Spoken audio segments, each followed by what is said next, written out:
दिल्ली से लेकर यूपी तक सख्ती का बुलडोजर भरपूर दौड़ रहा है। दिल्ली में आज जसोला में एक्शन होना था, लेकिन फिलहाल पुलिस तैनाती को लेकर मामला अटक गया है। तो उधर यूपी में योगी सरकार का सख्ती का बुलडोजर दौड़ रहा है। गाजियाबाद के डासना में एसपी से जुड़े नेता के घर पर आज एक्शन हुआ। यहां उस्मान नाम के शख्स ने बरसों पहले घर बसा दिया था सरकारी जमीन पर और नाम दे दिया था उस्मानगढ़ी। उधर मेरठ में भी माफिया से जुड़े ठिकाने आज मटियामेट हो गए। तो बलिया में कार्रवाई को लेकर विधायक ने तहसील जलाने की धमकी दे डाली।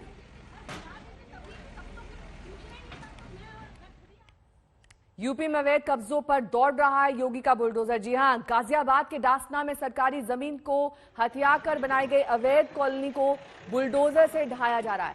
भूमाफिया उस्मान ने सरकारी तालाब की जमीन को भरकर अवैध कॉलोनी बसा ली और नाम दे दिया उस्मानगढ़ी। सरकार ने पहले तो नोटिस भेजा तो नहीं माने, बुलडोजर से कार्रवाई शुरू कर दी गई। ये बसे मकान 30-40 साल ज्यादा पुराने हैं। कुछ मकान तो कोर्ट केस होने से बच गए, कुछ और मकानों की पहचान कर ली गई है जिन पर बुलडोजर चलेगा।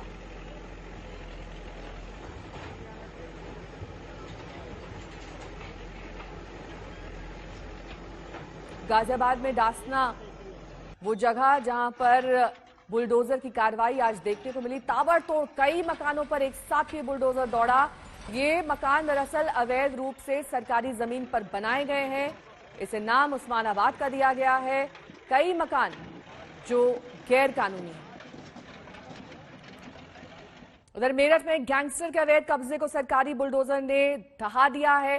2.5 लाख के नामी बदमाश के खास गुर्गे की 7 अवैध दुकानें बुलडोजर ने गिरा दी है। मेरठ की ये कार्रवाई बुलडोजर, यहां पर योगी का एक्शन, ताबड़तोड़ एक के बाद एक कई दुकानें धराशायी कर दी गई।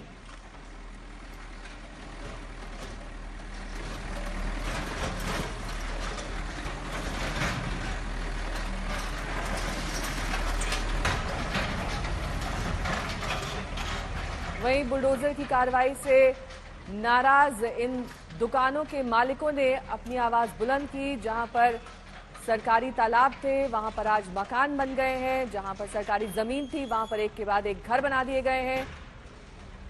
मेरठ और डासना में ये देखने को मिला।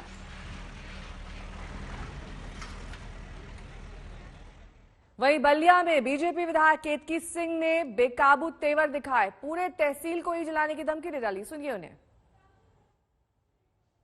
देकर आपसे बात कर रही हूँ। मैंने आपको एक छोटी सी बात कही, आपने उसका सम्मान क्यों नहीं रखा? सम्मान देकर आपसे बात कर रही हूँ। मैंने आपको एक छोटी सी बात कही, आपने उसका सम्मान क्यों नहीं रखा? सम्मान ये रखा, क्या बुलडोजर लेकर चले आए? सम्मान रखा नहीं है। अगर ये सम्मान तो फिर यही सम्मान तो मेरे लोग भी आपको लौटाएंगे।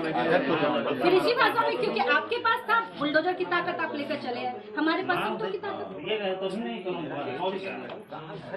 तो ये आप ये बताइए कि घर गिरा देते तभी, तब तो फिर पूछना ही नहीं, तब तो मैं खुद ही आग लगा देती पूरे तहसील में। तो पूरा आपने उस पर बुलडोजर चला दिया और अभी भी आपने मेरा सम्मान रखा है। मैंने यहाँ की बात सुना कि रुक जा, तू वाले का गाड़ी आके चला। आपने मेरा सम्मान। बीजेपी शोभा यात्रा पर हुए हमले को हिंदुत्व पर सबसे बड़ा प्रहार बता रही, तो वहीं दूसरी पक्ष इसे मुस्लिमों पर अत्याचार बता रहा है। वहीं सुप्रीम कोर्ट की टिप्पणी के बाद उत्तराखंड में आयोजित होने वाली धर्म संसद के आयोजन पर रोक लग गई। प्रतिकार, इन सब चीजों के लिए कोई अनुमति की आवश्यकता नहीं होती है।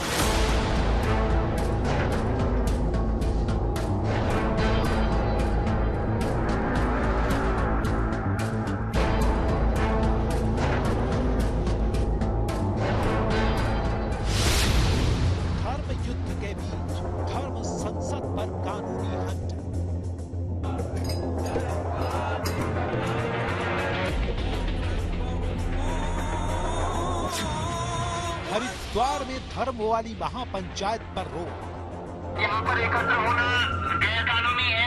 लेकिन बस हमारी एक ही रिक्वेस्ट रहेगी कि अगर ऐसा कोई मीटिंग या ऐसा कुछ है तो स्वामी जी आपसे प्रार्थना है कर उसको आप थोड़ा सा देखो क्या है मीटिंग, तो अब जहाँ 10 लोग रहेंगे तो बात तो करेंगे ना। नफरती लाउड स्पीकर को नहीं मिली मंजूरी। हम लाभ ज्यादा मानने वाले लोग हैं और वैसे भी मैं LLB हूँ जेएनयू से, तो मैं कानून तो जानता हूँ इतना। मैं पहले भी कह रहा था, मेरे मुंह से एक शब्द ऐसा नहीं निकलता जो हमारे फंडामेंटल राइट से बाहर। सुप्रीम कोर्ट की सख्ती पर नर्म पड़ी सरकार।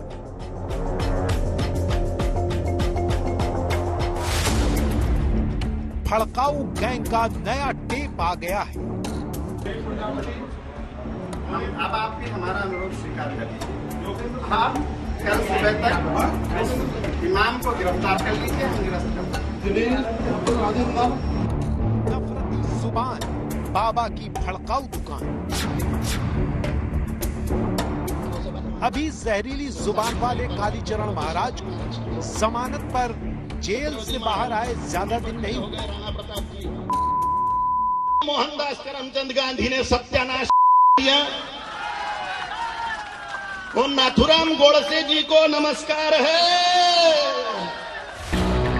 अभी हरिद्वार में हुई धर्म संसद में बोली गई नफरती जुबान वाले चेहरे आपके जहन से उतरे भी नहीं होंगे।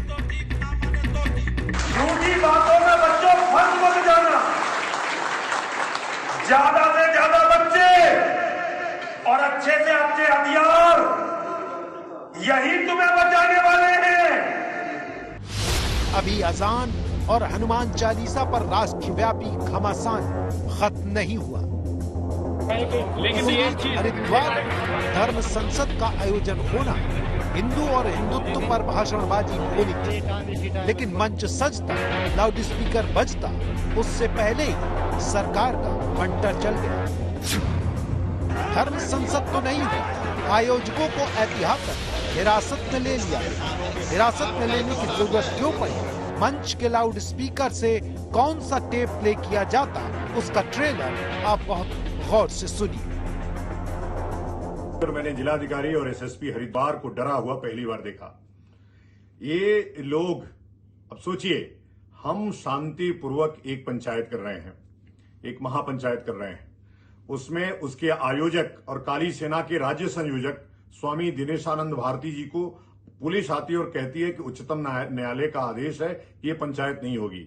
वो आदेश नहीं दिखाती है कि उच्चतम न्यायालय ने ये कहा कि आप श्योर कीजिए कि कोई हेट स्पीच नहीं होगी। आप हेट स्पीच के नाम पर कि हम हेट स्पीच देते हैं, आप एक बार भी ये साबित नहीं कर पा रहे हैं कि हम हेट स्पीच दे रहे हैं। लेकिन अनर्गल एक विशेष समुदाय के दबाव में, मतलब मुस्लिमों के दबाव में आकर के आप संतों को जिस प्रकार से अपमानित करने का काम कर रहे हैं। आपने दिनेशानंद भारती को जबरदस्ती पुलिस गाड़ी में बैठा करके ले गए कि वह पंचायत नहीं होगी। कब तक रोकेंगे, कब तक दबाएंगे? और नपुंसक हिंदू समाज आज भी सो रहा है, उसका संत सड़कों पे लड़ रहा है। वो साथ देने के बदले घर में बैठ करके, रजाई में बैठ करके अपने परिवार में लगा है। जिस दिन ये आग तुम्हारे दरवाजे तक आएगी, तुमको कोई बचाने वाला नहीं होगा। कौन है ये भड़काऊ बाबा? हरिद्वार में हिंदू महासभा के नाम पर कौन कौन चेहरे दिखने वाले थे? स्पीच की स्क्रिप्ट में क्या क्या लिखा जा चुका था? क्यों थामी सरकार ने हरिद्वार में धर्म संसद को रोक दिया? आज एक एक सच आपके सामने होगा। ताजमहल से कुछ मीटर की दूरी पर हर सोमवार को यमुना आरती की जाती है। हिंदूवादी संगठन इसे ताजमहल के पर्यटन में अध्यात्म का तेज लाने की कोशिश बताते हैं। लेकिन क्या यमुना की आरती तेजो महालय के दावा पर जोर देने का आधार बनेगी?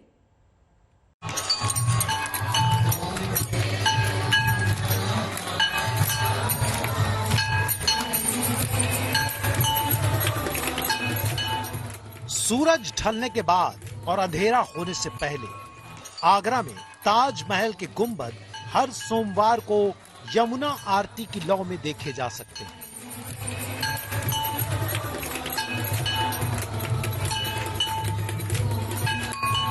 ताजमहल के चबूतरे से नीचे जो सीढ़ियां यमुना का घाट बनाती हैं, उन्हीं पर यह आरती लंबे समय से की जा रही है।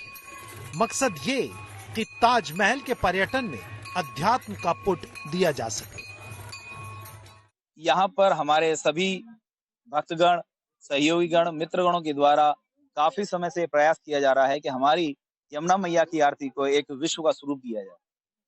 जैसे आजकल हम कहीं भी हरिद्वार, ऋषिकेश कहीं भी जाते हैं तो वहां पर पर्यटक एक रात्रि वहां पर विश्राम करने का निर्णय लेता है। क्यों? कि वहां की वो भव्य आरती देखना चाहता है। तो हमारा भी ऐसा ही एक संकल्प है कि हम भी आगरा को एक अलग पहचान दें, सबको बताएं कि गंगा ही नहीं, भारत में एक यमुना भी है जिसकी आरती एक विशाल होनी चाहिए।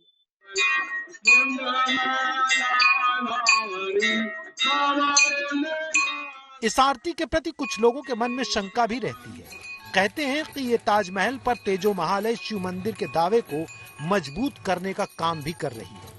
इस वक्त ताजमहल में जो ताजा विवाद है, जिसमें एक संत दावा कर रहे हैं कि उन्हें भगवाधारी होने की वजह से ताजमहल के दर्शन नहीं करने दिए गए हैं, वो भी तेजो महालय की ही बात कर रहे हैं।